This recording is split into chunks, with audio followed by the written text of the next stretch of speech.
Hello mga ate ko, welcome to my vlog. I'm J.E. So ngayon nga ituturuan ko kayo kung paano gumawa ng ice candy. First, maglagay ng 10 cup of water sa kaserola. Then, ihanda ang condensed mango and Alaska evaporada, cassava flour and sugar. Maglagay ng cup of cassava flour sa maliit na tasa.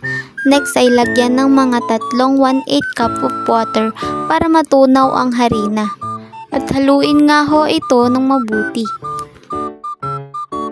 Pagkatapos nga niho, magpakulo naman ng tubig.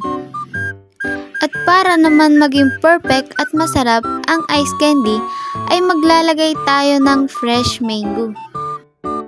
Pagkatapos, ilagay na ang tinunaw na cassava flour sa kumukulong tubig. At haluin ito ng maigi hanggang sa lumapot ang texture nito. Ilagay na din ang asukal at haluin ulit ito. Next naman ay ilagay ang dalawang evaporated creamer at pati na rin ang mango condense. Ito nga palang mga ingredients na to ang nagpapasarap sa ice candy. Kaya unang kagat, gatas lahat. Eme lang. Siyempre, ang panghuli ay ilalagay na nga niho ang mango nga ni. Hindi nga ito mawawala sa ingredients natin dahil ito ang nagpapasarap sa ice candy. Kaya haluin na natin. Diba ang sarap tingnan? Parang kasing sarap ko. Eme lang. So, ito na nga. Pwede na kainin. Charis. Palamigin muna ito para mailagay sa plastic.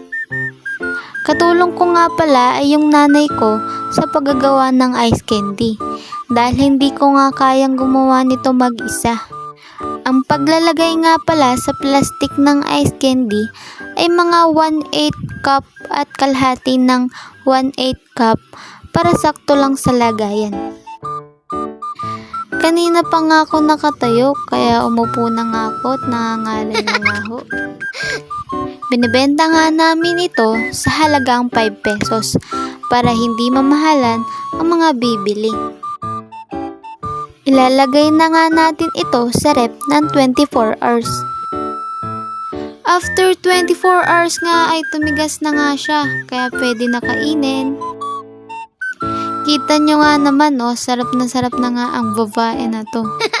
Pina-fast forward ko na nga para di na kayo matakam. Kaya ano pang hinihintay nyo? Gumawa na din kayo ng ice candy. So yun lang, thanks for watching.